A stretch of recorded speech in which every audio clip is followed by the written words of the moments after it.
curso de metodologia da pesquisa científica. Nós já estamos caminhando para a finalização do curso e eu espero que esteja sendo bem proveitoso para quem tem participado, né?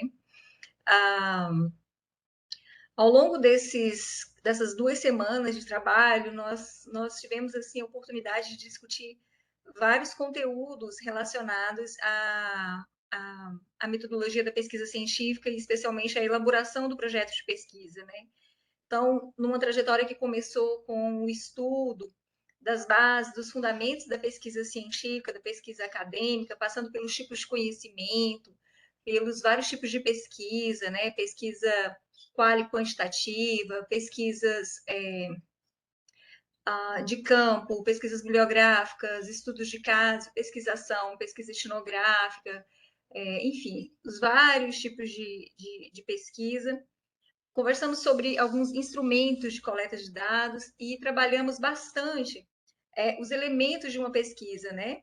A partir daqueles 3 eixos de ruptura, que é quando a gente faz as nossas leituras iniciais, começa a dar maior clareza para o nosso problema de pesquisa, para a nossa temática, passando pela fase da execução do projeto de pesquisa, né, que pressupõe ali já um problema elaborado, uma clareza a respeito de como é que nós podemos coletar os dados e também como nós vamos analisá-los, e a fase da constatação, né, que já está relacionada mesmo à análise dos dados e as conclusões ao que o estudo chega, né?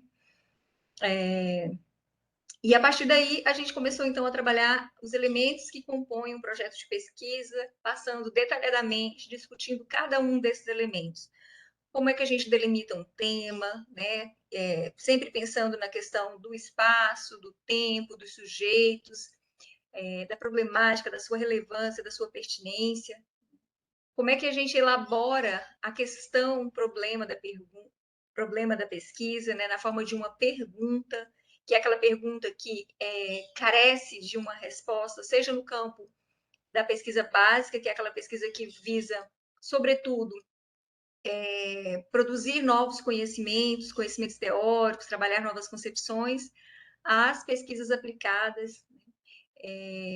Depois passamos para a fase, né, das hipóteses, do levantamento das hipóteses, aquelas respostas provisórias que a gente acredita que de alguma maneira respondem à nossa pergunta, à nossa grande questão de investigação.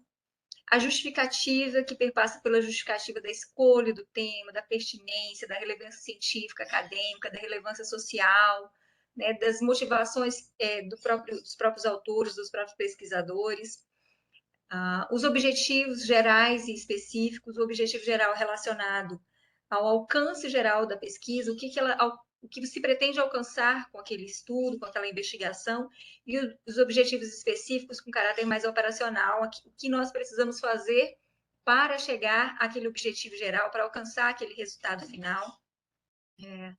A revisão bibliográfica, que é onde a gente traz, né, o estado da arte, o que já existe de produção sobre aqueles temas, sobre aquelas questões que nós nos propusemos a estudar, a investigar, a metodologia, onde nós informamos com qual referencial teórico nós estamos desenvolvendo a pesquisa, o que justifica a escolha dos nossos métodos, como nós pretendemos analisar os dados, quem serão nossos sujeitos, né? O cronograma e, por fim, as referências de outros autores, de outros pesquisadores, de outros trabalhos acadêmicos que nós utilizamos para a elaboração do projeto.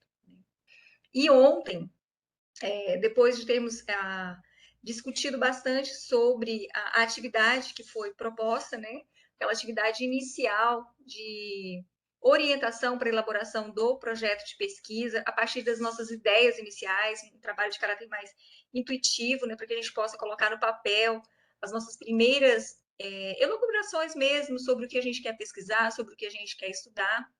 E trabalhamos também algumas normas da ABNT, especialmente relacionadas às formas de citação, de dar os créditos, né, para os autores das ideias, dos pensamentos, dos textos que a gente utiliza para referenciar os nossos trabalhos, com destaque especialmente para as citações diretas e as citações indiretas. Hoje nós vamos trabalhar, retomando um pouco mais essa apresentação sobre estrutura e formatação dos trabalhos acadêmicos com base nas normas da Associação Brasileira de Normas Técnicas, a ABNT, que regulamenta como que deve se estruturar e como deve ser formatado o trabalho acadêmico. E eu vou já também explanar sobre a atividade final, que tem caráter avaliativo, né, para efeitos de certificação nesse curso de metodologia da pesquisa científica, que é a redação final, né, do projeto de pesquisa segundo as normas da ABNT, que é a atividade do dia de amanhã, que já tem um template colocado lá na unidade 10. Então, amanhã nós não teremos um encontro virtual, porque a carga horária destinada para a atividade é focar na elaboração, na redação do projeto de pesquisa, né? E aí, mais ao fim desse encontro, eu volto a falar sobre essa atividade e apresento como que ela está estruturada. Eu vou compartilhar com vocês um documento, né, que já está disponibilizado lá na unidade 9, que diz respeito à estrutura e formatação dos trabalhos acadêmicos conforme as normas da ABNT. Então, é uma sequência do que nós iniciamos ontem, né, nessa discussão sobre como que a gente dá cientificidade para além, obviamente, né, daquilo que é o estruturante, que são aquelas questões estruturantes básicas de um projeto de pesquisa, as questões das normas de apresentação da redação final destes trabalhos. Até aqui tudo bem? Podemos seguir assim? Vocês estão me ouvindo bem? Ah, beleza. Qualquer dúvida, vocês podem levantar a mãozinha, podem perguntar, fazer as considerações, tirar dúvidas, né?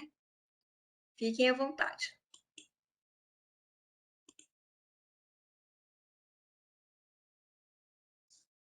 Bom,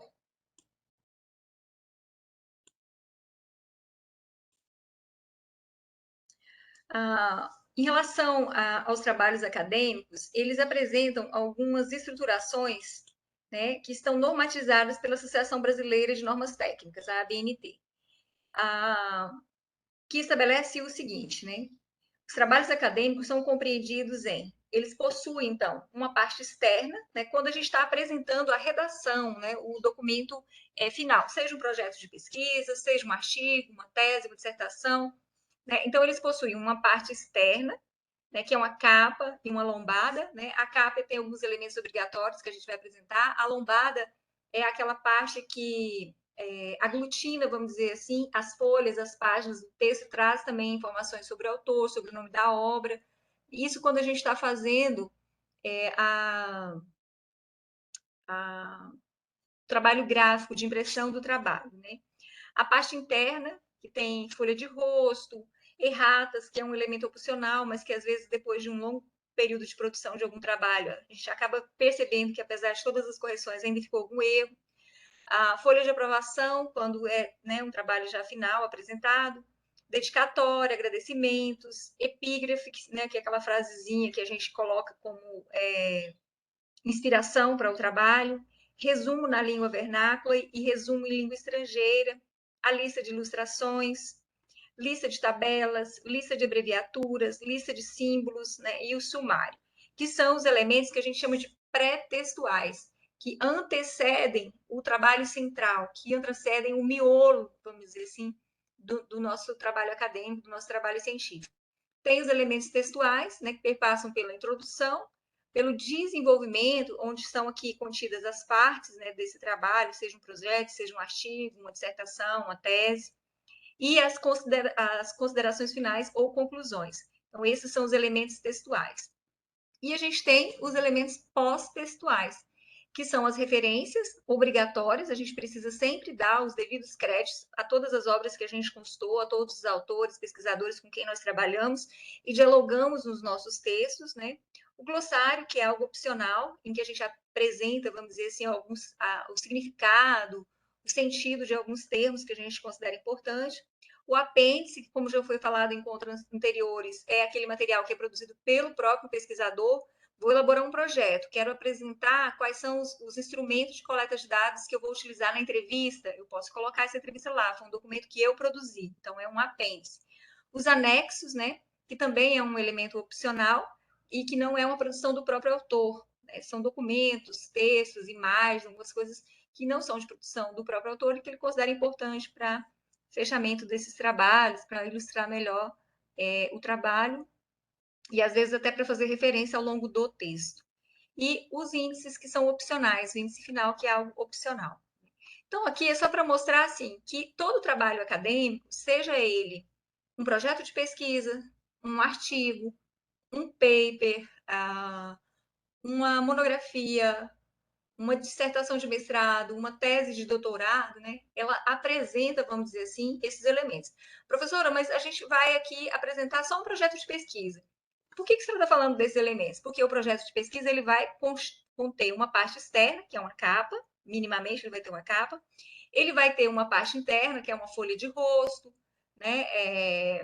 Ele vai ter os elementos textuais, que é a parte principal, introdução, desenvolvimento, como é que a gente vai fazer isso, né? E ele vai ter os elementos pós-textuais, ele vai ter as referências, né? Então, são elementos que compõem o trabalho acadêmico, o trabalho científico, conforme as normas da ABNT.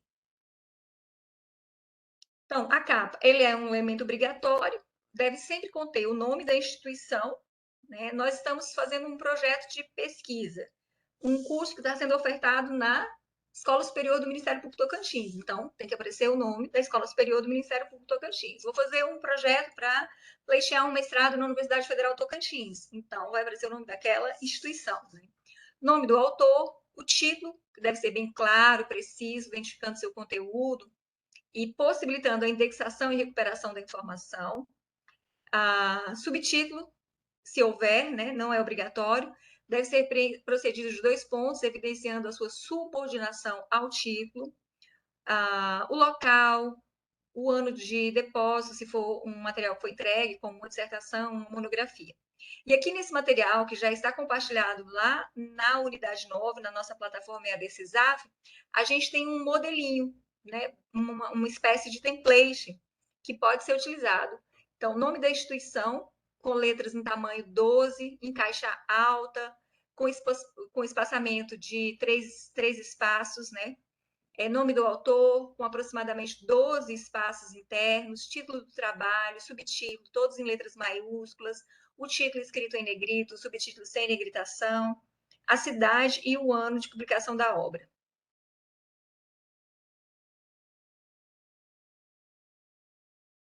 Aí, ao longo desse material que eu fui disponibilizando, eu não vou ficar muito presa nisso, porque isso aqui são algumas coisas mais simples, né?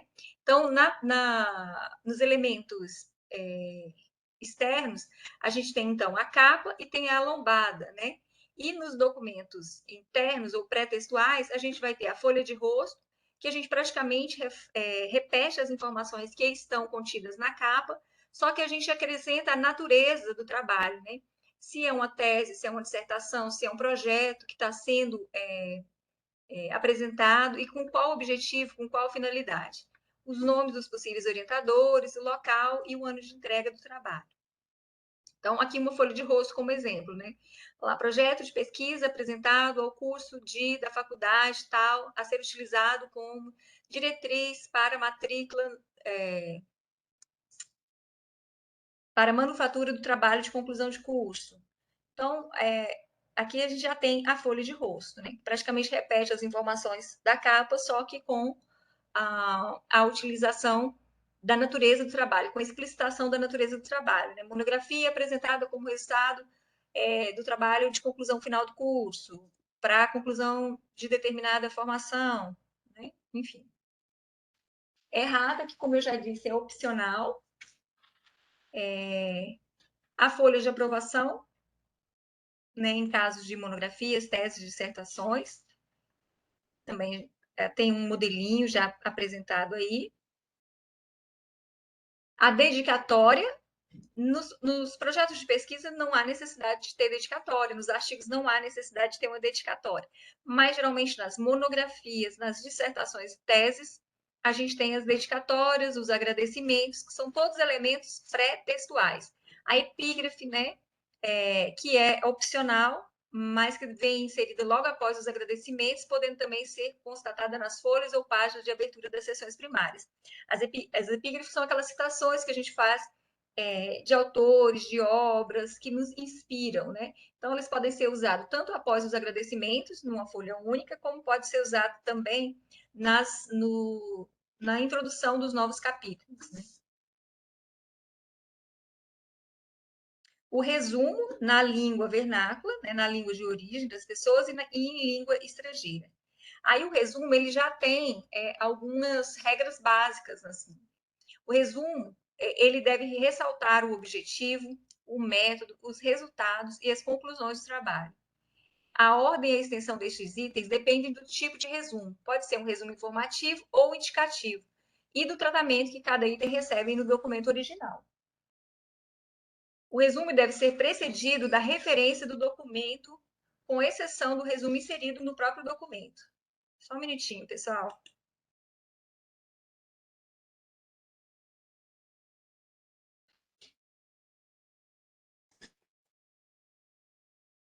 Só um minutinho, pessoal.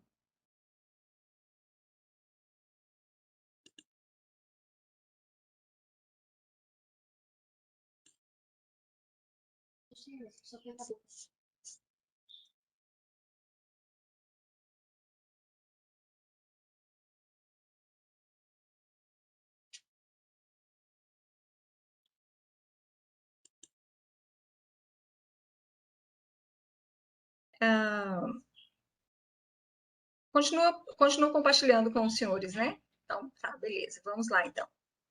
Então, o resumo, ele deve ressaltar o objetivo, métodos, resultados e as conclusões, e deve ser precedido da referência do documento, com exceção do resumo inserido no próprio documento.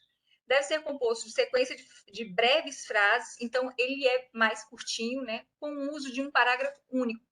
Então, ele é formatado de uma forma mais objetiva, né, em um único parágrafo, com frases curtas.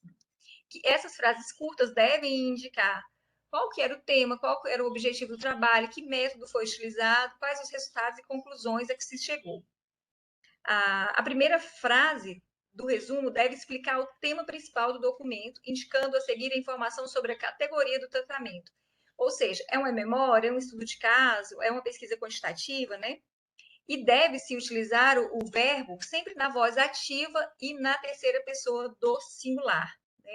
Então, o estudo trata sobre, está no tempo presente, está na voz ativa, está na terceira pessoa do singular. Este trabalho indica que as considerações apontam que, né? Então, a gente está na terceira pessoa do singular, sempre na voz ativa. Então, no resumo, a gente não vai colocar concluiu-se, né? No passado, é sempre mais no presente. As conclusões apontam que, né? E aí, assim por diante. E deve conter também o resumo as palavras-chave, que devem figurar logo abaixo do resumo, antecedidas de palavras-chave, separadas entre si por ponto e finalizadas também por ponto. Deve ter de 3 a 5 palavras-chave, que são aquelas palavras, aqueles descritores, que geralmente quando a gente joga no Google ou em algum site de pesquisa, a gente vai localizar o trabalho a partir daqueles descritores que estão contidos nas palavras-chave. E aí tem algumas regras, né? Que o resumo ele deve ter de 150 a 500 palavras, de 100 a 250 para artigos, de 50 a 100 palavras para destinações de indicações breves. Até aqui tudo bem? Alguma pergunta? Alguém gostaria de fazer alguma observação?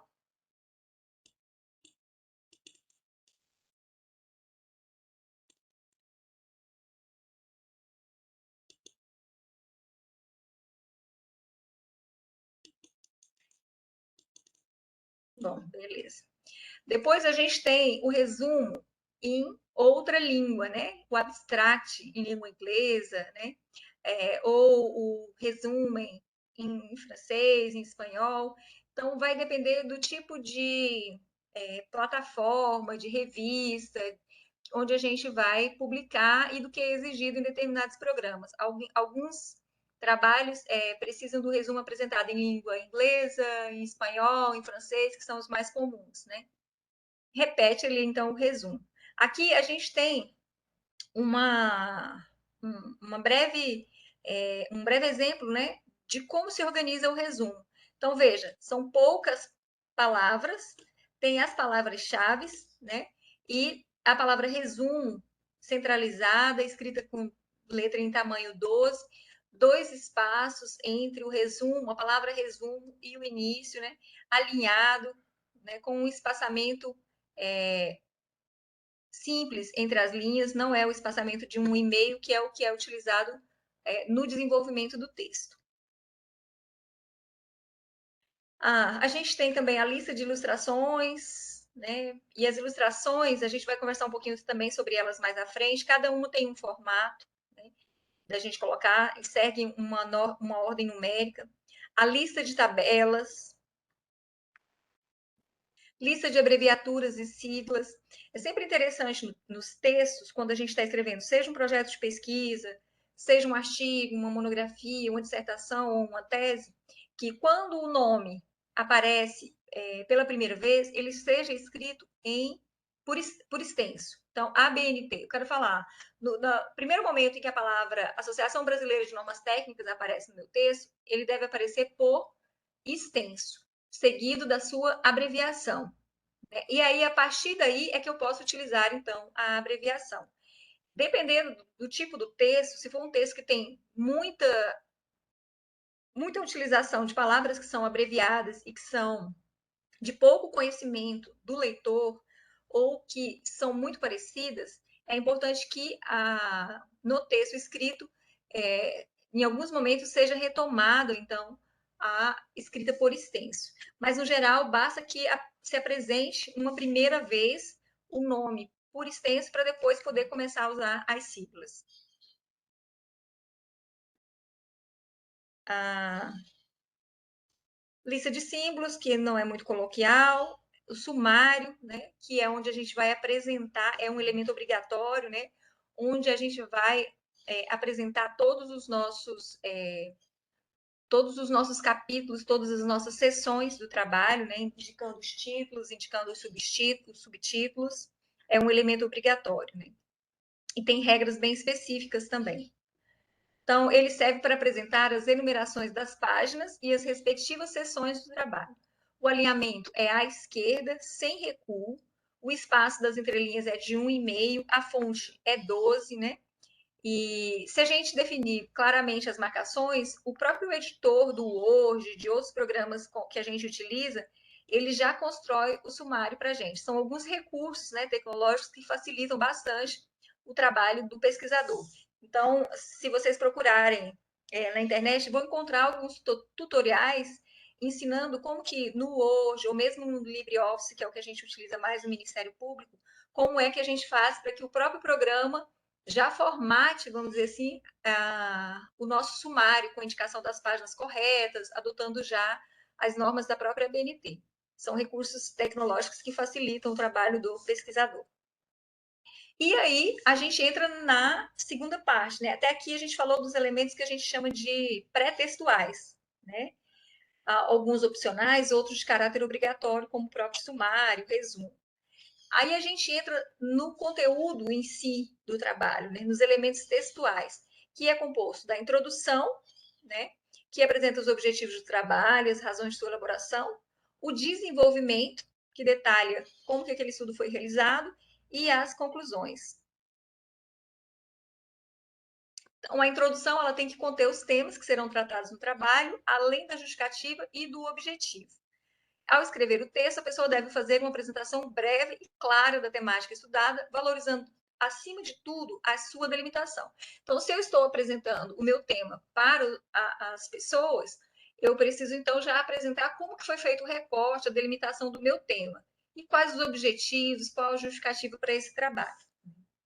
Já o desenvolvimento é a parte principal do trabalho, que deve conter a exposição do assunto tratado de forma detalhada e completa, né? Então, aqui a gente precisa estar muito atento no desenvolvimento aqui do trabalho, aquilo que a gente estabeleceu como objetivos específicos, né, no nosso projeto de pesquisa. Geralmente, isso não é uma regra, mas é o mais usual e auxilia bastante a nos orientar na escrita dos trabalhos. Geralmente, cada objetivo específico que eu tenho se transforma numa seção do desenvolvimento do meu trabalho. Vamos supor que eu tenha como objetivo específico do meu trabalho caracterizar as diferentes concepções sobre. Deixa eu pensar aqui algo.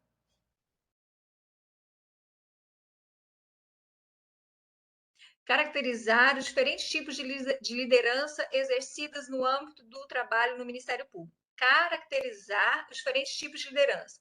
Então, como que eu vou fazer isso? Se esse é um objetivo específico. Então, eu vou ter uma sessão, né, dentro do desenvolvimento do meu texto, um capítulo, um subcapítulo, onde eu vou tratar sobre a caracterização dos tipos de liderança, conceitualmente, ou através do resultado da minha pesquisa, mas eu vou ter que apresentar isso lá, dentro dos meus capítulos, das partes que comporão o meu trabalho final.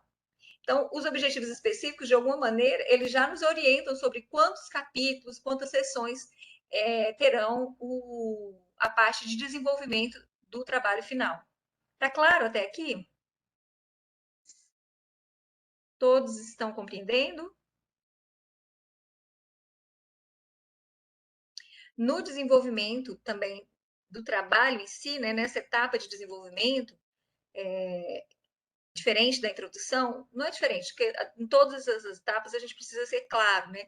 Mas aqui, na parte de desenvolvimento do trabalho, né, a organização dos capítulos, das sessões e das partes do trabalho, é fundamental a gente seguir uma ordem lógica para que o leitor compreenda qual é o caminho mental, qual é o caminho conceitual, qual é o caminho que foi percorrido pelo pesquisador para chegar a determinados resultados. Então, é nessa parte também do desenvolvimento, né, que a gente se dedica à apresentação das análises sobre os questionários, as entrevistas, a forma de coleta de dados que a gente desenvolveu, mesmo que seja apenas de pesquisa bibliográfica, né? Então, no desenvolvimento do trabalho, essas informações também vão ser apresentadas. Aí tem até um breve roteiro que retoma um pouco aquilo que já estava contido no projeto de pesquisa, né? Então, ao esquematizar o roteiro para o desenvolvimento do TCC, quando a gente está elaborando o trabalho final, né, a gente deve responder essas perguntas, né? O que eu vou pesquisar, que é o problema, para que serve esse trabalho, que é o objetivo geral e específico, por que devo realizar a pesquisa, que é a justificativa, e como vou fazer esse estudo, que é a metodologia. Então, são perguntinhas básicas, importantes, para quem está elaborando o projeto de pesquisa, que depois vai nortear o trabalho final, a redação final das conclusões da pesquisa realizada. E, por fim, a gente tem, né, a etapa de conclusão ou de considerações finais, que é onde a gente recapitula o que foi que a gente trabalhou e fala sobre os resultados obtidos, os resultados alcançados. Né? Na sequência, a gente tem o que a gente chama, então, de elementos pós-textuais, né? Que são as referências, que a gente já falou bastante, a gente já até começou a falar como é que a gente coloca essas referências, né? As referências dos textos, das pesquisas, dos trabalhos que a gente utilizou ao longo do desenvolvimento da pesquisa, elas podem ser apresentadas no rodapé, no fim do texto ou de cada capítulo, em lista de referências, né? Mas o mais usual é que a gente coloque no fim de todo o trabalho, né? Uma lista de referências. Essas referências, elas também têm regras, segundo a BNT, né? Ela tem alguns elementos que não pode faltar. Elas devem ser elaboradas em espaço simples, então tipo, o texto a gente escreve com o espaçamento 1,5. Né? As referências a gente utiliza espaços simples. Elas não vão ser alinhadas de forma justificada no texto, elas vão ser alinhadas à esquerda do texto e vão ser separadas entre si por um espaço simples, vazio. Né? Então, de uma referência para outra, eu dou mais um espaço para poder colocar a segunda referência e assim por diante.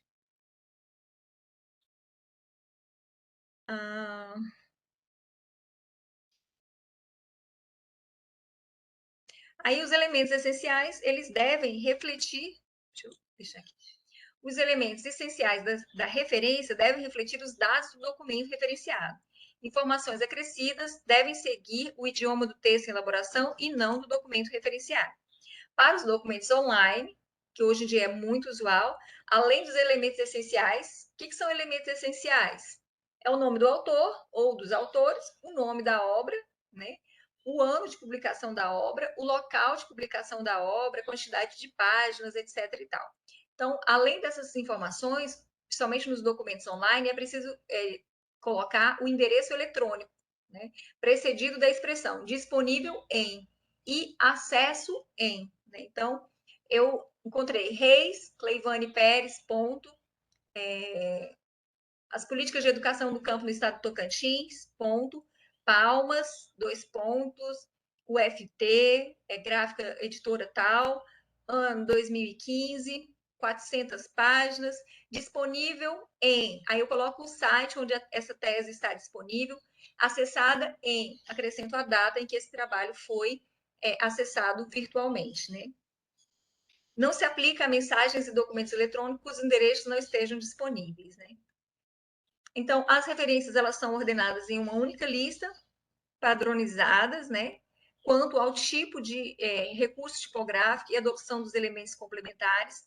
O recurso tipográfico que a gente está falando aqui é que a gente coloca em negrito, itálico ou sublinhado quando a gente quer destacar um título da obra. Então, a gente tem que optar por uma das formas.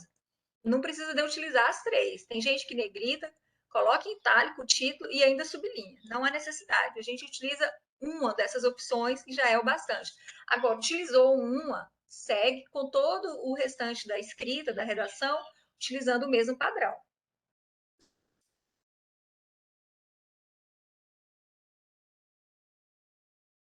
Então, sempre lembrar isso, né? Que nas referências a gente deve procurar sempre apresentar quem é o autor, qual é o título da obra, que aí deve estar em negrito ou itálico ou sublinhado, né? O subtítulo, ele não é nem negritado, nem sublinhado, nem colocado em itálico, né? É só o título da obra, a edição, o local, a editora e a data de publicação. Aí, ao longo desse trabalho, vão ter vários exemplos de como que a gente apresenta, né, essas citações. Referência com mais autores, né, que a gente até já colocou, se for mais de 3, a gente põe et al, né? Quando está aqui França, Júnia Lessa, et al significa que tem mais de 3 autores. Manual para normalização de publicações técnico-científicas, é o nome do trabalho. Vamos supor que tivesse Manual para normalização de publicações técnico-científicas, 2 pontos. Utilização na Universidade Federal Tocantins.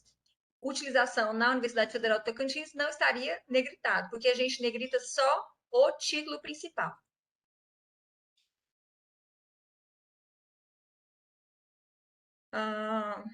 Aqui está orientando como é que a gente faz a citação de monografias, né? Consultas online, que eu já até falei, né? Então tem que colocar sempre o link do site onde foi encontrado, disponível em, coloca o link, acessado em, né? Colocar a expressão. Igual está nesse exemplo aqui. Bavaresco, Agemi, Barbosa, Evandro, Kátia, que são os organizadores. Projetos de filosofia, local, Porto Alegre, editora, da PUC do Rio Grande do Sul, ano 2011. A publicação é um e-book disponível em, aí tem o endereço eletrônico, acesso em 21 de agosto de 2011. É assim que a gente deve postar quando a gente faz pesquisas em trabalhos que são dispostos na internet, né? E aí vai uma sequência assim relacionada às diversas formas da gente colocar as referências ao final dos nossos trabalhos, né? Ou mesmo uma nota de rodapé, ou no final de um capítulo, como preferir. Mas o mais usual é ao final do trabalho.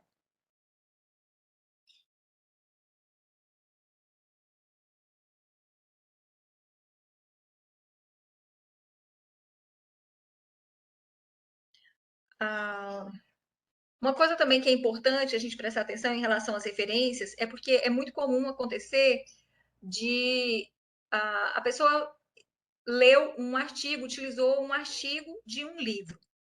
E aí ela negrita o nome do artigo. A gente não negrita o nome do artigo, a gente vai negritar o nome do livro. Então, por exemplo, nessa obra aqui, né, tem o sobrenome do autor em letras maiúsculas, tem as iniciais do nome do autor, né? Aí tem o título, né, a margem da lei, né? Em pauta é a revista, né? Então, o que tem que ser negritado é a revista, é o nome do livro e não o nome do capítulo.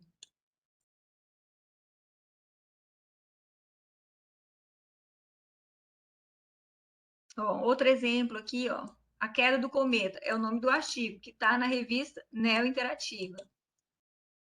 Poderia ser o capítulo de um livro. A gente coloca o nome do autor do capítulo, né, que está no livro tal. Aí o livro é que vai aparecer em negrito.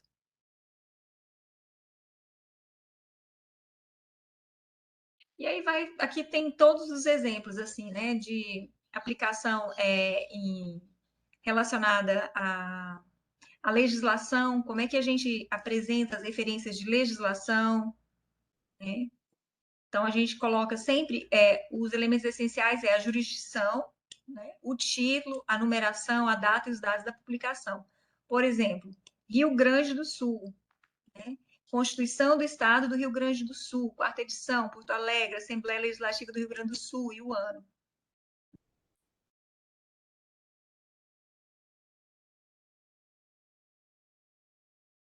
Leis e decretos, tem aqui os modelinhos também, está tudo bem atualizadinho. O título da publicação, que é o que deve ir em negrito, o glossário, que é o elemento opcional e elaborado em ordem alfabética, o apêndice, que eu já falei, né, que são aqueles documentos elaborados por nós mesmos, e os anexos, que são aqueles documentos que a gente vai apresentar, mas que não foram produzidos por nós.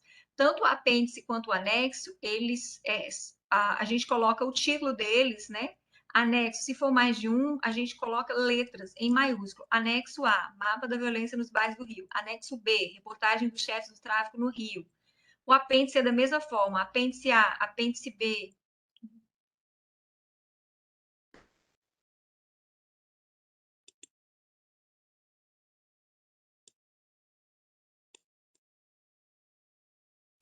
Tem alguma dúvida, alguma pergunta? Querem fazer alguma observação? Vocês estão me acompanhando? É um conteúdo um pouco chatinho, mas eu acho importante só ir pontuando que é aquilo que é principal, que é mais utilizado, assim, né? Porque já existem os manuais para a gente poder olhar e à medida que a gente vai construindo esses trabalhos, a gente vai gravando isso, fixando isso em outros trabalhos, isso se torna mais fácil. Mas essa parte das referências, ela mostra para a gente o quanto é importante a gente ter anotações sobre as leituras que a gente realiza. Às vezes a gente lê um artigo, lê um livro, né? Mas não faz as anotações, não localiza. Às vezes, hoje em dia a gente utiliza muito coisa da internet e depois fica com dificuldade de localizar e de fazer a citação, de referenciar esses trabalhos. Por isso que é tão importante, à medida que a gente vai utilizando alguns trabalhos, salvando em pastas, organizando em pastas e, paralelamente, criando já uma pasta de bibliografias, de referências bibliográficas, né? Já utilizando os formatos da BNT. Isso facilita bastante depois na elaboração dos textos. Bom, em relação ao formato do texto, né? A escrita em si do trabalho, né?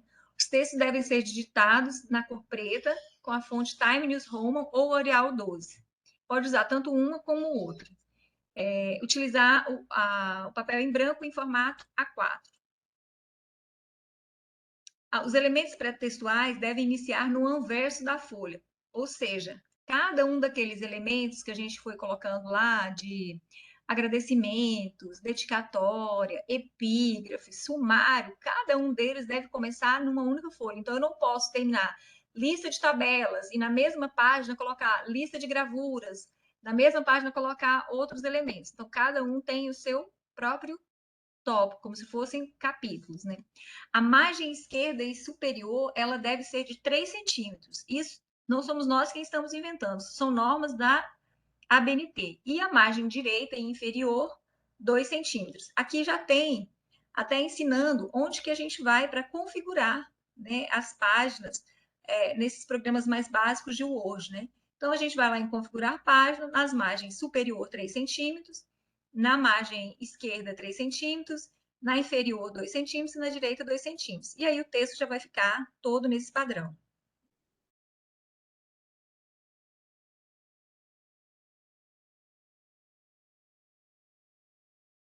O espaçamento, né? Vai ser sempre o texto deve estar justificado, né? E sempre com espaçamento entre linhas de 1,5. Quando a gente vai fazer as citações que ultrapassam 3 linhas, que são recuadas 4 centímetros, né? A gente passa a utilizar o espaço simples e não mais o e-mail. Então, as citações diretas que a gente utiliza, que tem mais de 3 linhas, elas são colocadas em espaçamento simples e não em um e-mail. Ah. Os títulos, né, das seções primárias. O que são os títulos que a gente chama de seções primárias, né? O capítulo principal, o título do capítulo principal, capítulo 1. Eu tenho lá conceito sobre lideranças, conceito de liderança, vamos supor que seja o meu capítulo 1. Aí eu tenho um subcapítulo, 1.1, 1.2, né? O título do capítulo principal, o capítulo 1, ele deve sempre começar numa nova página. Ele não deve ser sequenciado. Então, capítulo 2, capítulo 3, ou parte 1, parte 2, parte 3, sessão 1, sessão 2, sessão 3, deve sempre começar numa nova página. Né? Não, ele não é sequencial. Agora, as subseções, os subcapítulos, esses podem ser sequenciais.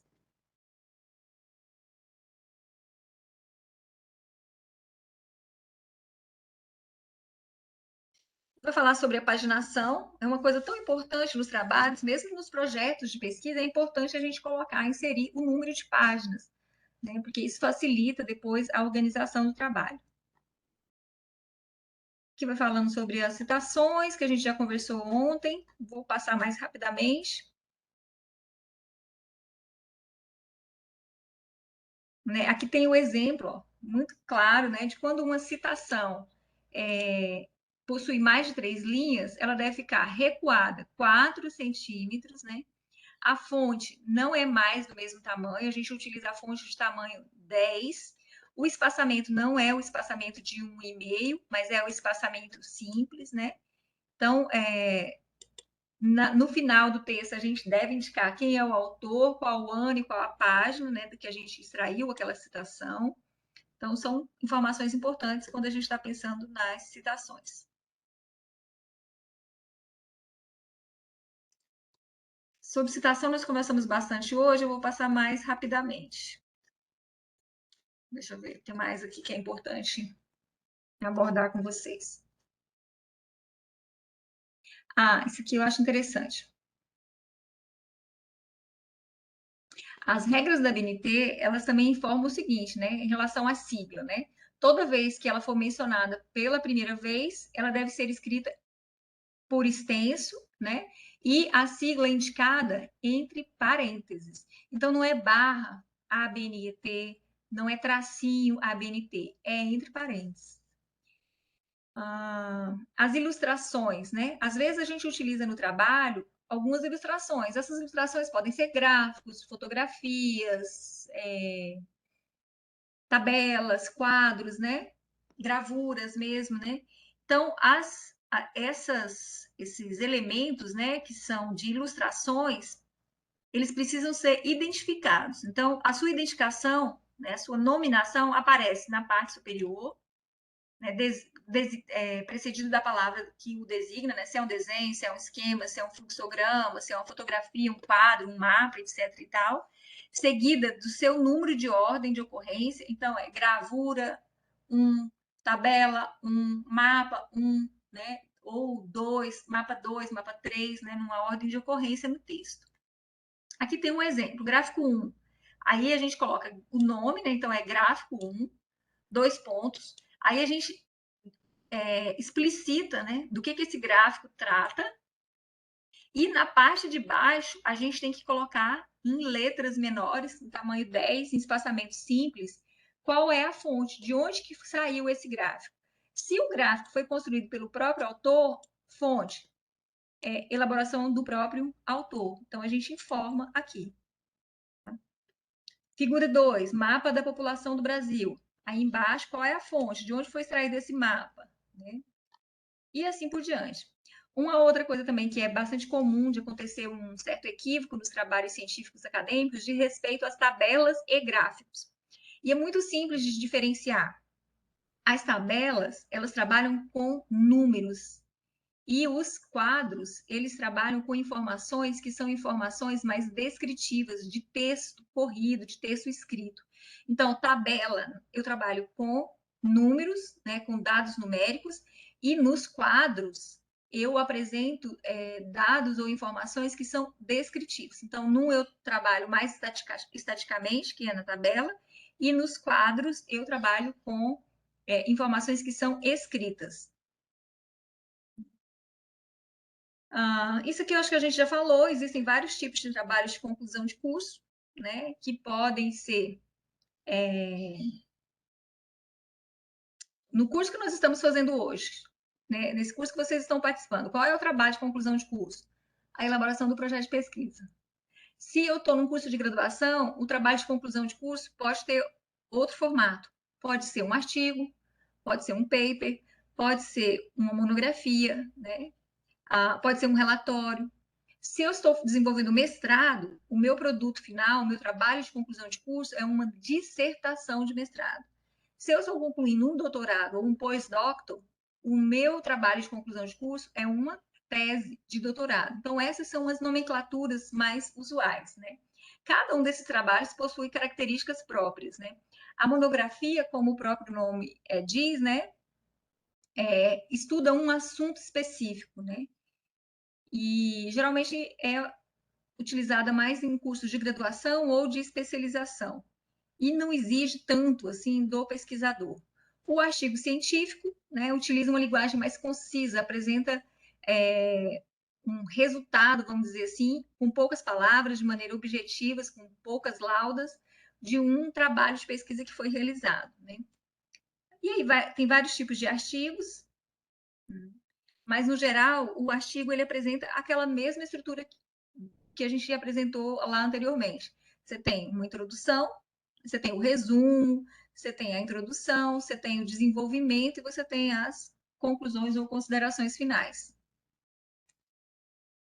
Aí aqui está falando da estrutura do artigo científico, né, do resumo, da palavra-chave, da introdução, do desenvolvimento e da conclusão, e das referências. E deixa eu ver o que mais aqui que é interessante da gente abordar. Basicamente, era isso assim que eu queria ainda retomar com vocês. Então, esses instrumentos, vamos dizer assim, de estruturação e de formatação do trabalho acadêmico, do trabalho científico, eles obedecem a normas padrões de cada país. Existem algumas revistas, alguns periódicos que são periódicos internacionais que não utilizam a ABNT, porque a ABNT é as normas técnicas da Associação Brasileira, né? Associação Brasileira de Normas Técnicas. E em outros países utiliza-se outros formatos, outras instituições. Então, dependendo da revista, dependendo do local de publicação, pode ser que vai ser cobrado um outro padrão, que difere pouco desse que nós estamos adotando aqui. Tem diferenças que são mais relacionadas à forma de colocação das referências no final dos trabalhos, né? Mas, em geral, a gente utiliza mais, né, no âmbito nacional, em âmbito nacional, as normas da ABNT. Então, é importante, assim, que vocês percebam que o nosso curso, ele se estruturou de uma maneira que a gente, inicialmente, trabalhou alguns conceitos relacionados, né, à ciência, à pesquisa, à investigação científica, caminhou para aqueles elementos que são fundamentais que a gente compreenda para a gente poder elaborar um projeto de pesquisa contendo todos os seus elementos, né? E agora a gente está trabalhando a forma de apresentação desses trabalhos científicos, que têm regras próprias, que em âmbito nacional se pautam especialmente pelas normas da ABNT, que foi o que a gente apresentou aqui e que está disponível tanto na nossa plataforma, né, do curso, quanto em outros manuais, quanto em outros instrumentos, vamos dizer assim, que orientam a elaboração do trabalho acadêmico científico. Professora, por que, que a gente está fazendo isso? Porque a gente vai caminhar agora para a finalização do curso. Então, vou até aqui parar o compartilhamento. para a finalização do nosso curso de metodologia da pesquisa científica, né? Então, depois da gente ter feito toda essa trajetória, eu quero, né, trabalhar com vocês essa elaboração do projeto científico. A atividade anterior, né, que foi passada, ela é uma atividade mais simplista, assim, da gente colocar com as nossas palavras, sem muita preocupação com normas da BNT, com regras, etc. e tal. Quais são as nossas primeiras ideias, os nossos primeiros desejos em termos de pesquisa, né? Os temas que a gente gostaria de abordar. Aí a gente vai afinando esses temas, vai pensando melhor qual é o problema relacionado àquele tema que merece uma investigação científica, que recursos que eu vou utilizar, que metodologias eu vou utilizar, né? Que caminhos eu vou percorrer e assim por diante. O trabalho que nós vamos fazer agora, que é o trabalho final, né, desse curso de formação, que é a elaboração de um projeto científico segundo as normas da BNT. Então, agora, vocês já têm, vamos dizer assim, condições, né, vocês já têm instrumentos suficientes, informações suficientes, conhecimentos suficientes para elaborar um projeto de pesquisa, que é a parte mais da habilidade mesmo, né, de colocar as ideias no papel, seguindo normas, né, que são normas que orientam, então, esses trabalhos acadêmicos científicos. Então, para a atividade final do curso, né, hoje a gente encerra os nossos encontros virtuais. Para a atividade final do curso, na unidade 10, que é a unidade que seria desenvolvida, né, na data de amanhã, eu disponibilizei um template, né, um padrãozinho de projeto de pesquisa para que vocês, a partir daquele trabalho inicial, né, agora melhor estruturem o seu projeto de pesquisa, usando uma linguagem mais acadêmica, mais científica, utilizando as normas da ABNT, mas sem perder de vista, de forma alguma, todo aquele conteúdo que nós trabalhamos anteriormente, né? Do que é um tema, de como é que a gente delimita um tema, de como é que a gente elabora uma hipótese, né? E todos esses materiais que estão disponibilizados na plataforma, vocês vão encontrar, vamos dizer assim, materiais de suporte, de apoio para essas diferentes etapas. Inclusive nos slides que eu disponibilizei, que foram discutidos aqui nesses encontros formativos. Então, no template, a gente, né, tem aqui a instituição, que é o que vocês estão fazendo curso, para onde vocês vão apresentar o projeto de pesquisa. Vocês devem colocar o nome do candidato e vejam que já está com letra 12, já está. Opa, letra 11. Vou corrigir. Que já está com a formatação correta, né, para que vocês possam construir o projeto de pesquisa já em cima desse padrão. Então, onde está o nome do candidato? O nome do candidato é em negrito, fonte Times Roman, tamanho 12, letras maiúsculas. O título do projeto, negrito, tamanho 12, letras maiúsculas. O subtítulo do projeto não é negritado, mas é em letras maiúsculas. Se tiver uma linha de pesquisa, né, às vezes nos programas de pós-graduação, de mestrado, eles apresentam linhas de pesquisas e a gente informa em qual que a gente quer apresentar o nosso projeto. O mestrado que está aberto agora, da UFT, com apoio do Ministério Público Tocantins, em gestão de políticas públicas, ele tem 3 linhas de pesquisa: avaliação de políticas públicas e desenvolvimento humano. E aí a gente vai e apresenta nosso projeto para aquela linha com a qual o nosso projeto mais se afina. O nome da cidade, o ano. Aí aqui a apresentação do tema, né? Já também para que vocês possam, recuperando aquelas discussões que nós fizemos, apresentar o tema que vocês vão discorrer sobre eles. O problema da pesquisa, lembrando que o problema da pesquisa é sempre na forma de uma pergunta. Ah, professora, mas tem que ficar em páginas separadas? Tem, porque o projeto de pesquisa ele vai seguir basicamente a mesma lógica de todo trabalho científico acadêmico. A cada capítulo, a cada parte ou seção primária deve ser apresentado numa página específica. Não pode começar na mesma página. Então, a apresentação do tema. Vamos supor que eu tenha terminado na metade da página. Eu posso puxar o problema lá para a primeira página? Não posso. Tem que começar numa nova página. Agora, vamos supor que eu tenha aqui, na Nos objetivos geral específicos, 5.1, 5.2. Se o 5.2 tivesse, se o geral fosse muito grande, os específicos poderiam estar em outra página, mas não é o caso, né? Porque em projeto de pesquisa a gente nunca vai ter um objetivo tão grande que vai ultrapassar uma página. Bom, aí então depois do problema a gente vai ter a apresentação das nossas hipóteses, né? Também é um texto curto, mas onde a gente apresenta para o leitor quais são as respostas provisórias que a gente pressupõe que respondam ao nosso projeto de pesquisa e que a gente vai querer verificar se são verdadeiras, se são falsas, se são falíveis, né? Enfim. Aí a justificativa, que deve conter a resposta à pergunta de por que essa pesquisa deve ser realizada, né? E o que me motiva, né? Qual que é a relevância científica, acadêmica, social desse projeto? O que justifica a escolha, né, de um determinado local, de um determinado grupo? Os objetivos geral e específicos, né, sempre na forma de tópicos, sempre começando com o verbo no infinitivo, né?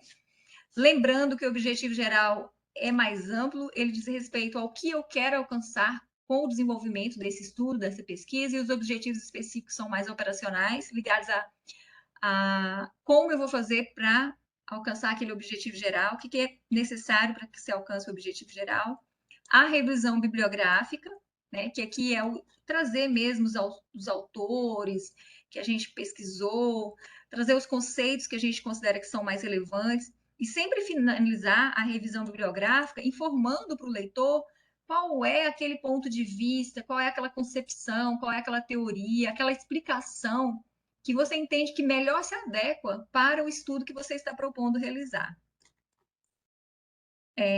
A metodologia, né? Aqui na metodologia a gente vai dizer, né, justificar por que a gente está desenvolvendo a metodologia, se ela é uma metodologia quantitativa ou qualitativa, quais são os autores que trabalham com a questão dos métodos em pesquisa que a gente referencia o nosso trabalho, como é que a gente vai coletar os nossos dados, se a gente vai fazer entrevistas, se a gente vai fazer observação, se a gente vai fazer questionário, se a gente vai fazer um trabalho só bibliográfico, ou se a gente vai fazer análise de documentos. Quem serão os sujeitos, né? Qual é a amostragem que a gente vai utilizar? São 5 pessoas? É um estudo quantitativo envolvendo toda a população do Tocantins? Quem são os sujeitos da minha pesquisa? E mais ainda, como que vou analisar esses dados? Eu vou analisar esses dados estatisticamente? Eu vou analisar esses dados através de uma análise comparativa? Eu vou fazer estudo de conteúdo, né, que é o mais usual na pesquisa com abordagem qualitativa. Então, aqui a gente descreve mesmo como que nós vamos desenvolver esse estudo. E o cronograma, a gente apresenta uma tabelinha com as ações, tem até modelinhos lá naqueles outros slides que eu disponibilizei para vocês, e nesses manuais e guias que eu disponibilizei, tanto da UFT quanto desse da aula de hoje, também tem modelos de cronograma, em que a gente diz, olha, no primeiro mês eu vou qualificar o projeto inicial de pesquisa, iniciar as leituras bibliográficas. No segundo, eu vou fazer os fichamentos, estudos mais sistemáticos para conceituação, vou cumprir as disciplinas obrigatórias, vou fazer coleta de dados, vou fazer análise de dados em tais períodos. Então, é uma tabelinha mesmo indicando as ações e os prazos em que essas atividades serão desenvolvidas, né? E as referências, que a gente conversou bastante aqui, é a apresentação, né, vamos dizer assim, segundo as normas da ABNT, né, de todos os autores, de todos os trabalhos, livros e pesquisas que foram utilizadas para a elaboração do projeto de pesquisa. Então, esse material aqui, ele é um pouco para auxiliar os senhores, assim, na elaboração do projeto de pesquisa. Ele já está com a margem de 3 centímetros na direita e na margem superior. Ele já está com 2 centímetros na margem esquerda e na margem inferior, que é a formatação da BNT. E eu vou só fazer uma breve correçãozinha aqui, porque não está com letra 12. Por alguma razão, eu acabei salvando com letra 11.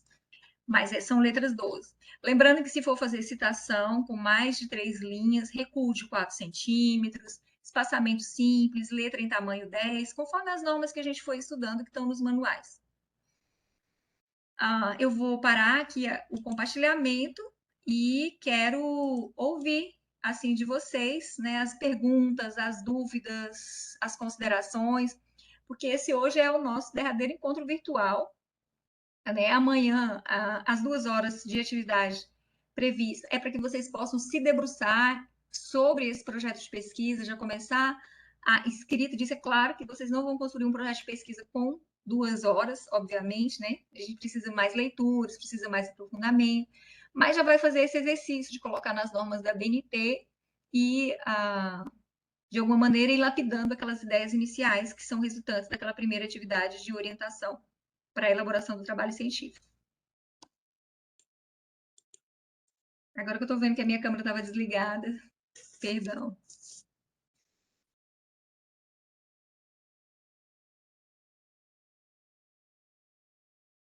Perguntas, meus amigos?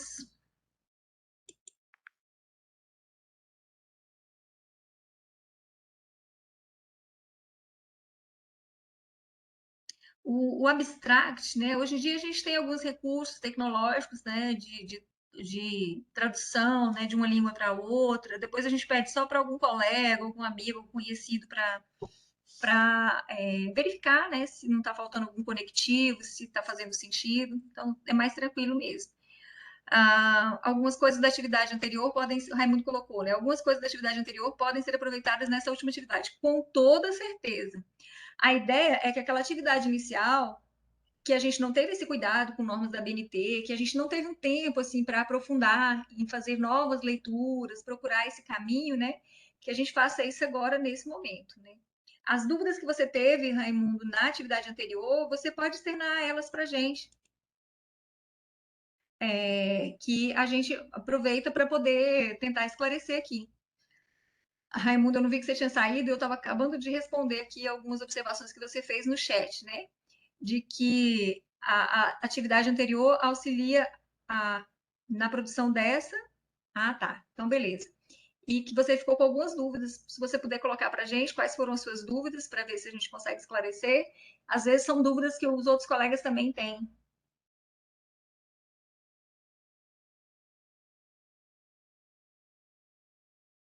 Alessandra, Valéria, dúvidas?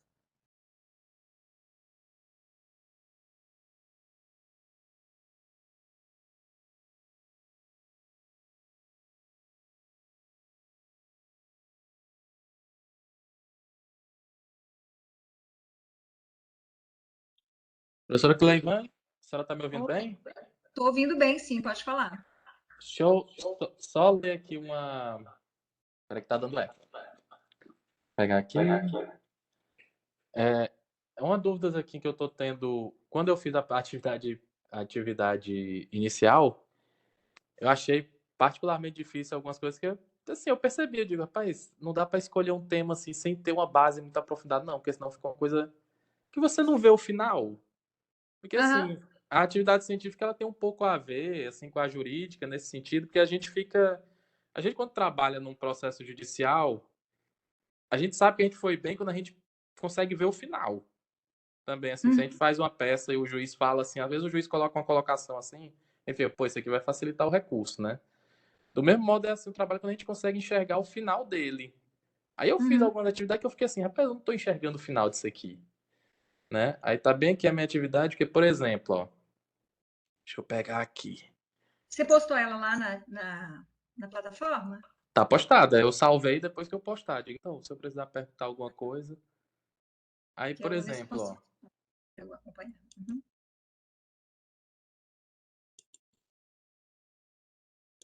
Pode falar, estou ouvindo. Por exemplo, se a gente fizer uma pergunta, particularmente assim, que eu fiz no início, como seria um tema, né? Uhum. No caso aqui seria mais aproximado como seria a pergunta-problema, né? A facilitação do acesso às armas de fogo exerce influência no incremento de casos de violência doméstica com resultado morte ou lesão corporal do estado de Tocantins? É uma boa Aí, pergunta. Uhum. aí aqui eu já percebi assim na primeira pergunta, eu digo, não, aqui eu já não botei o período, mas como é afunilando, Uhum. eu vou botando assim pra frente. Porque assim, eu comecei a pensar nisso porque eu tenho uma turma, eu sou de uma família de policiais. Uhum. Então todo mundo é armamentista. Só que de uns tempos pra cá, trabalhando aqui, eu comecei a ver, eu digo, rapaz, esse negócio aqui de pensar esse negócio em última instância, não vai dar certo, não. Tem algumas situações. Hoje mesmo eu entrei em contato com uma situação que o cara bêbado enfiou a chave da moto na orelha da mulher. Então, assim, se essa pessoa tivesse armada, na situação em que ele se encontrava, teria matado, né? Uhum. Aí, assim, quando eu faço para definição e indicação do tema, eu tomo por base os recentes decretos. O primeiro foi em 2019, Uhum. né? Então, por isso que eu fiquei pensando assim, que a senhora requereu assim, selecione faça uma série de perguntas, né? Uhum. Aí eu boto assim, a influência do decreto 9.847 de 2019 no incremento da violência doméstica no estado de Tocantins. Influência do decreto 10.627 a 10.630 no incremento da violência, né? No Uhum. estado de Tocantins. Aumento ou diminuição dos casos de violência doméstica no estado de Tocantins, com resultado de lesão corporal grave ou gravíssima nas vítimas mulheres no período do início de 2019 a 2021, ao final de 2021, né? Uhum. Aí aqui é só a definição e indicação, né? Aí quando passa para a delimitação do tema, aí tem que definir o campo de ação, né? Aí, assim, Sim. campo de ação eu botei os processos de violência doméstica contidos no EPROC da comarca de Ponte Alto Tocantins. Até especifiquei, não, Abaca, Pindorama e Mateiros. O caso de hoje, inclusive, foi de Mateiros. Uhum. Aí, assim, a população envolvida será da comarca de Ponte Alto Tocantins, especificamente a contida dos procedimentos judiciais penais do sistema EPROC, dentro do Uhum. período do início de 2019 ao fim de 2021. Aí já é a minha primeira dúvida, né? Isso aqui pode Uhum. ser considerado uma população? Porque não, parece um recorte muito pequeno. Então, pode ser um recorte, se a gente estiver trabalhando com uma amostragem, né? A pesquisa com abordagem mais, de caráter mais quali quantitativo. Por que eu estou chamando de quali quantitativo?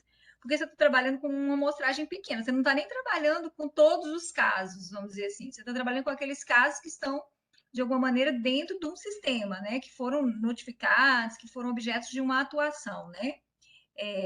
Que são do EPROC. Aí, o que, que dá para pensar, Raimundo? Primeiro, é que a gente pode pensar assim: uma primeira questão que aparece quando você coloca, para mim, é assim: bom, de 2019 para cá, são 3 anos. Nós tivemos ainda o contexto da pandemia, que também traz alguns elementos que parece que contribuem para que haja um aumento do número de casos de violências praticadas e tal, especialmente no âmbito doméstico. Isso tem uma ligação com a liberação, vamos dizer assim, entre aspas, das armas, né? Para poder chegar a essa conclusão, a gente vai ter que fazer talvez uma análise mais comparativa, né? Dados anteriores, quais eram os dados anteriores sobre o número de violências envolvendo, por exemplo, porte de armas, né? E de 2019 para cá, com a implementação dessa nova lei, esses casos aumentaram. Então, não dá para você trabalhar só com os dados de 2019. Você vai ter que fazer um recorte mais anterior para poder apresentar quais eram os dados que existiam sobre essa situação. Então, não daria para fazer um recorte a partir de 2019, no meu entendimento, porque teria que ser uma análise estatística mais comparativa. Mesmo que você use como amostragem só esses 2 municípios, Pindorama e Pindorama, que você falou, né? São três, é porque Ponte Alta é a sete. Aí tem Pindorama e Mateiros também. Aham. Sim, que fosse, por exemplo, né, dessas comarcas todas, assim, né, para poder buscar essa relação que você pressupõe, que é uma hipótese sua, né, de que exista, né, que eu até partilho com você desse mesmo entendimento. Mas para a gente poder chegar, vamos dizer assim, a essas conclusões, elas não vão poder ser conclusões generalistas, né? Por isso que talvez a gente tenha que trabalhar com a pesquisa com abordagem qualitativa, porque muitas vezes ela ajuda a elucidar aqueles casos particulares. Essa situação nesses municípios se agravou após o decreto, né? O que os dados nos mostram sobre isso? Então, eu vou ter que buscar esses dados anteriores para poder justificar, vamos dizer assim, as minhas argumentações, as minhas conclusões. Então, o recorte não poderia ser a partir de 2019, a partir do decreto, teria que ser de antes para você poder comparar. Então eu fico imaginando assim, considerando Aí o EPROC, por exemplo, ele começou a funcionar quando? perfeitamente, 2015 ainda estava no teste, né? Quando eu cheguei ainda tinha alguns processos físicos, mas 2016 já estava todo aqui. Bom, Já então, estava se você todo. for usar isso, então, se você for usar o EPROC como seu instrumento, assim, para coleta de dados, você já tem uma limitação, você só vai chegar até 2015. Mas, se você buscar essas informações em outras instituições, por exemplo, a Secretaria de Segurança Pública, não sei se você tem acesso a esses dados, se esses dados estão tabulados, também seria uma alternativa. É porque assim, será que poderia ser uma boa ideia começar em 2018 para pegar 2018, 2019? Que a pandemia começou em 2019. Aí o decreto eu já pegaria, poderia pegar o recorte de 2019, que ele foi em março, né? Bem no início. Uhum. Aí pegar no EPROC durante o ano 2019, 2020, ao invés de chegar logo a 2021, né? No caso, 2 mais 2, né? 2 antes, 2 depois. Para aí já poderia ter uma base, né? Também poderia já ter uma base. Porque assim, os períodos seriam iguais, né? 2018, 2019, que já pegaria o primeiro ano. Não, mas aí no caso, não, se for 2 mais 2, tem que ser 2017, né? 2017, 2018. 2019, 2020, né? Acho que seria, assim, para dizer uma base, para manter os períodos iguais, para conseguir tirar. É porque, assim, pode parecer ambicioso demais na questão estatística, mas eu costumo utilizar algumas técnicas que eu consigo chegar a resultados, do ponto de vista estatístico, até regulares, né? Eu, Uhum. eu li Se um você tem uma livro. familiaridade com esses dados estatísticos, perfeito, assim, porque precisa também ter, sabe, um pouco dessa facilidade para trabalhar com dados estatísticos. É porque, assim, eu li um livro sobre como a IBM dos Estados Unidos ajudou na propagação do extermínio dos judeus, Uhum. e lá tinham técnicas estatísticas de mapeamento de população muito boas, né? Por isso que foi eficiente. Então, assim, eu pesquisei assim, como eles faziam isso no sistema assim, de cartão perfurado, né? Então, assim, se você conseguir criar, digamos assim, como é que é o nome correto? Se você conseguir criar assim as regras de elaboração do trabalho estatístico, facilita muito. Porque eu estava pensando em fazer assim, que o sistema era o sistema de cartão perfurado, né? Que eles utilizavam no metrô, né? No trem, que é metrô é embaixo, né?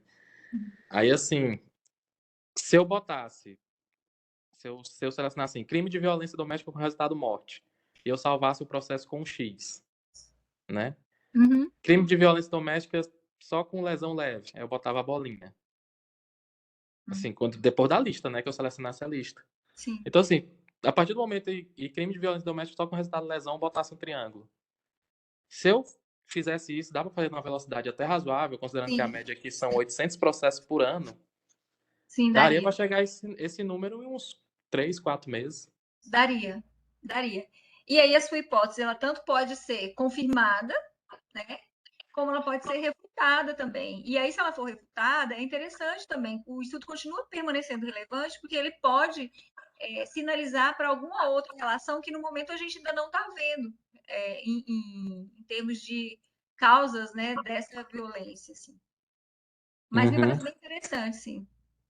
Aí, Raimundo, você falou uma outra coisa, mas no começo da sua explanação, que eu acho importante a gente ter clareza, né? Aquele primeiro exercício era isso. Às vezes a pessoa não, ela quer desenvolver um projeto de pesquisa, ela tem algumas situações, mas ela ainda não sabe direito assim o que ela quer, né? Então é importante começar a botar no papel algumas ideias, assim. Depois, isso que você falou, nossa, isso é ambicioso demais. Eu não estou conseguindo ver o fim disso. A gente precisa ver. Quando a gente elabora um projeto de pesquisa, a gente não tem o controle do resultado final, mas a gente tem uma previsão, que é o próprio planejamento. Né? Então, é mais nesse sentido mesmo. De fato, você tem toda a razão. Aí a gente vai precisar sempre ler. Bom, a Eline, né, que não está aqui hoje, ela queria estudar sobre a relação entre clima organizacional e satisfação no âmbito do trabalho. Ok, então ela já tem que começar ali com essa ideia, com essa que ela botou no papel, a pesquisar alguns artigos, selecionar alguns temas mais atuais, né, ligados ao contexto mais atual, já partir de uma pergunta que a incomoda mesmo, assim, do que ela já percebe, do que ela já intui sobre essa relação, para ela ir filtrando as suas principais leituras. E aí, a partir daí, a gente vai construindo os nossos objetos. Uma técnica que eu acho que é bem interessante assim, para quem está iniciando a elaboração de projetos de pesquisa, quando eu digo iniciando, pessoal, é porque às vezes a gente fala assim, eu fiz meu TCC lá na graduação, mas eu já formei já tem 10 anos. Né? E foi um trabalho de pesquisa, e mesmo assim a gente sabe que os nossos TCCs na graduação, eles são, assim, às vezes sofríveis, né? A gente chega ao final, muitas vezes, assim, sem ter tido uma orientação legal por parte dos professores, sem ter amadurecido tantas ideias, o que a gente faz é uma primeira aproximação, assim, com esse universo da pesquisa. Raras são as exceções, quando os acadêmicos já vêm, assim, de PIBIC, de programas de iniciação científica, desde os primeiros anos da graduação, que aí até chegam com um pouco mais de experiência. Mas a grande maioria de nós é iniciante ainda no trabalho de pesquisa, né? Então, uma das coisas que eu gosto sempre assim de orientar é quando estiverem lendo, principalmente dissertações de mestrado, observem nas dissertações, no resumo das dissertações, quais são os objetivos gerais específicos que estão colocados nessas dissertações, sobre os temas que muitas vezes a gente também tem interesse, e a metodologia que foi adotada. E às vezes, a partir dessa leitura, sim, a gente consegue ir organizando as nossas próprias ideias e a nossa própria escrita. Não estou falando para ninguém copiar nada de ninguém. Eu estou falando para ler e prestando bastante atenção em como que nos resumos estão apresentadas as formas e nas introduções, no resumo e na introdução das dissertações e teses de doutorado, como que os pesquisadores organizaram ali os objetivos gerais e as metodologias para alcançar determinados resultados. Quando a gente faz esse exercício, a gente acaba tendo mais facilidade para colocar no papel quais são os nossos objetivos, quais os resultados que a gente quer alcançar, já até identificando o que, que o outro fez, o que, que o outro alcançou, o que, que ainda ficou de lacuna. Né? Então, é sempre bom a gente buscar outros trabalhos acadêmicos científicos relacionados a esses temas, para que a gente possa ir vendo a forma como os pesquisadores foram desenvolvendo o trabalho de pesquisa. Né? Auxilia bastante. Mas tem alguma plataforma que seja, assim, que a senhora indica para entrar em contato com diversas teses, assim? Porque eu vi, o primeiro contato que eu tive uma vez foi o da FGV. A FGV tem, Uhum. mas tem um lugar melhor que tenha teses mais voltadas. Mas a FGV era administração, assim, para a área jurídica. Então, a gente pode pesquisar no Google a partir assim, de repositórios de teses, segurança pública, repositório de teses, armamento, alguma coisa nesse sentido que você já vai localizando. Assim, praticamente todas as instituições de ensino superior que possuem programas de pós-graduação, elas têm os seus repositórios. Algumas você precisa fazer um cadastro para poder acessar e tal, mas geralmente são cadastros simples, com informações de nome, e-mail, perfil profissional, se é acadêmico, se é professor, se é pesquisador e tal. Né? Mas a gente consegue baixar essas teses, essas dissertações, bem tranquilamente. Eu posso compartilhar também alguns dados assim de sites, de links de artigos, de revistas, de publicações. Mas como os temas podem ser muito diversos, né? Você está trabalhando com um tema mais ligado à violência, ao armamento, a questões de segurança pública, etc. e tal, nem sempre, às vezes, o que a gente disponibiliza serve. Se você entrar com esse tipo de descritor no Google, né?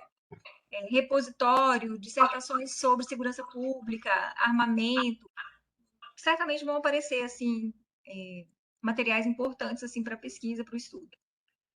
Aí, antes de sair lendo todas as dissertações e teses, faça esse exercício que eu falei. Leia o resumo, vê se tem uma relação com aquilo que você já está querendo fazer. Porque às vezes não tem, e aí a gente já abandona, a gente não vai ficar fazendo todas as leituras, né? Que até a gente nem tem essa disponibilidade de tempo, assim. Né? É, quem sabe nas férias, né? Uhum. Isso. Aí você falou nas férias, e aí eu até pontuar isso também. Eu vou continuar acompanhando vocês pela plataforma EAD CESAF até o fim do mês, né? Eu sugiro que vocês façam também esse esforço assim, de elaborar esse projetinho de pesquisa Vejam, gente, é um projeto de pesquisa que tem que estar muito ligado com o próprio interesse de vocês e tudo, né? O caráter dessa avaliação para efeito de certificação é que vocês tenham postado essa atividade, e aí eu vou avaliá-la, né? Mas é óbvio que não é com interesse em reprovação de ninguém, para que ninguém, né, não tenha a certificação, não é isso. É mais para que vocês realmente façam esse esforço e aí até percebam quais são as dificuldades, qual é o tempo que é necessário, né? Que tudo isso faz parte desse aprendizado quando a gente está envolvido nesse universo da academia, da ciência, da produção de conhecimento, né? Então, o que eu estou falando com isso? Né? Eu estou dizendo para vocês fiquem tranquilos, mas procurem não se distanciar muito, em termos de tempo mesmo, da elaboração dessa atividade. Porque, às vezes, quando a gente está com as coisas mais frescas, de como é que elabora o objetivo, de como é que elabora a metodologia, os tipos, etc., fica mais fácil da gente ir dando forma para o projeto de pesquisa.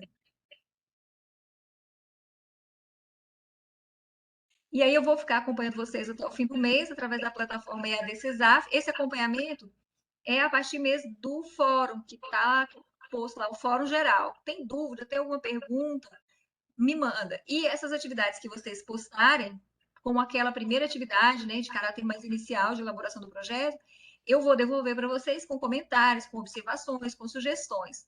E isso pode auxiliar vocês na elaboração do projeto final. E eu quero também que vocês já deem um devido desconto. Eu não domino todas as áreas, obviamente, né? Então, a minha observação, ela vai ser mais de caráter metodológico mesmo, assim, né? De estruturação do projeto de pesquisa.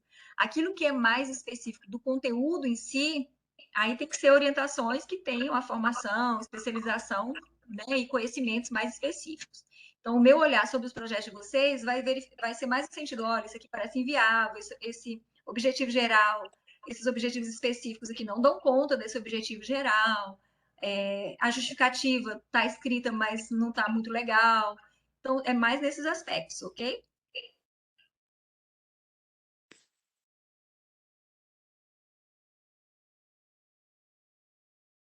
Bom, pessoal, se vocês não tiverem mais dúvidas, pelo menos não por hoje, a gente encerra por aqui. Eu quero manifestar os meus assim mais sinceros agradecimentos assim. Quando eu me disponibilizei para ofertar esse curso, eu tinha uma preocupação grande assim de que a Escola Superior do Ministério Público do Tocantins de alguma maneira pudesse contribuir para que aqueles servidores que quisessem, não só os servidores, mas a comunidade de um modo geral, que tivesse interesse em pleitear mesmo assim um projeto de pesquisa, que tivesse interesse em fazer um programa de participar de um programa de mestrado, da seleção de um programa de mestrado ou de doutorado ou de especialização, né, tivesse melhores condições para poder fazer isso, né, através deste curso. Então, eu espero que os conteúdos trabalhados, espero que a minha didática de alguma maneira tenha colaborado para que vocês tenham saído melhores do que entraram no curso, com mais conhecimento, né? Com mais vontade, inclusive, também de adentrar nesse caminho da pesquisa científica, que é muito interessante, que é muito gostoso e que pode estar muito bem articulado com as nossas profissões, com o trabalho que a gente exerce, né? Tem um formulário de avaliação do curso que vocês precisam preencher, que é obrigatório também, que aí vocês me avaliam, apresentam as sugestões de vocês, que eu recebo, assim, de coração aberto, porque eu acho que é sempre importante a gente ter o retorno, até para poder aprimorar, né, os nossos próprios conhecimentos, fazer uma autocrítica, reformular, às vezes, conteúdos que precisam ser melhorados. Então, eu quero, assim, solicitar que os senhores façam a avaliação, uma avaliação verdadeira, né? Que eu receberei com carinho, assim, e vou procurar sempre aprimorar e melhorar aquilo que for necessário. E essas avaliações elas são importantes para isso. Porque vai ter uma avaliação do curso também, né? A avaliação do curso é a elaboração, aliás, a avaliação de vocês é a elaboração do projeto final, do projeto de pesquisa com as normas da BNT. A avaliação do curso são vocês que fazem, e aí vocês fazem muito relacionado aos conteúdos que foram trabalhados, a minha posição como instrutora do curso, a metodologia utilizada, enfim, os Eu lembro recursos que foram vagamente como utilizados. foi na época. Agora eu tô lembrando. Isso, então é essa avaliação mesmo que eu estou solicitando que os senhores não deixem de fazer, porque ela é importante para a escola, é importante para mim também. Cleber, só tem uma última pergunta. Sim? É, assim, pelo que a senhora percebeu, assim, da pesquisa ser mais quali quantitativa sobre o que eu quero. Aí eu fiquei na dúvida na bibliografia, porque, assim, é, considerando que eu sou da área jurídica, né, eu tenho a tendência a analisar essa questão de normas. É, é de alguma forma vedado ou não recomendado, assim, a citação aos nossos mesmos, aos nossos livros, assim, direito penal, os cursos de direito penal? Não, pode, você pode fazer citação. O cuidado que tem que ter é sempre assim, de não ficar no texto meio que prescrevendo já soluções, né? Quando a gente faz uma peça que a gente vai encaminhar para um juiz, para um tribunal, para alguma situação assim, a gente meio que vai apontando, assim, prescrevendo já. No projeto de pesquisa é para ele estar em aberto, né? Você quer conhecer, você não tem as respostas ainda, você tem hipótese, pressuposto, mas você não tem resposta. Nada impede que você faça a citação de uma legislação, que você recorra aos códigos, aos processos, mas é importante também trazer o olhar de outros pesquisadores, inclusive sobre essa jurisprudência, sobre essa legislação, né, numa perspectiva mais crítica disso, não ficar só com a lei pura e crua, mas também com as análises, com as, as diferentes interpretações sobre esses instrumentos legais, entendeu? Não, certo. Era isso mesmo, porque, assim, eu, nessa atividade, como eu disse, tive uma certa dificuldade. Aí eu pensei assim, não, se eu for partir de um lugar, eu vou pegar um livro que seja armamentista e um que não seja, né?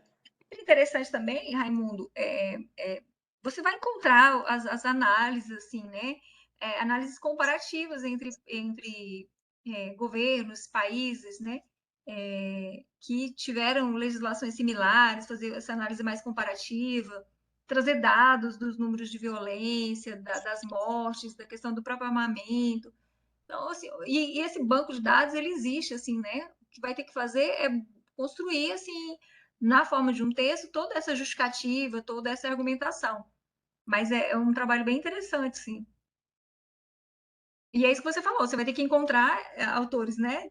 Dessas diferentes vertentes, aqueles que podem ter visões mais positivas sobre essa nova legislação, que são mais armamentistas, outros contrários, e aí se posicionar diante disso também, né? A partir daquilo que te move mais, né? Para qual caminho? Porque o seu trabalho me parece que você não é da linha do armamentismo que você vê que trouxe mais consequências danosas para a população de um modo geral do que em períodos anteriores, vamos dizer assim, né? Mas há aqueles que vão defender o contrário, que não tem ligação nenhuma, que é uma questão de segurança e etc e tal. Então, é fazer essas leituras mesmo para poder se posicionar e argumentar a partir dessas leituras, desses autores, construindo o seu próprio conceito, as suas próprias interpretações, ou se afinando mais com, mostrando para o leitor com qual você se afina mais e por quê. Né? Não, pois é. É que eu tava pensando mais lá na metodologia mesmo, porque dependendo do foco, a coisa muda mesmo sobre esse assunto. Aí, assim, mas eu tô querendo, se desse pra eu ficar numa área puramente jurídica, estatística, eu acho que eu poderia obter uma resposta para o que eu quero saber. Mas no momento eu não sei, não. Uhum. Mas é isso mesmo. Eu vou ler o seu trabalho também e amanhã eu te dou um retorno, assim, de alguma possível contribuição, tá bom? Lá na plataforma mesmo. Ah, não, tudo bem, tudo bem. Mais alguém? Alessandra? Valéria?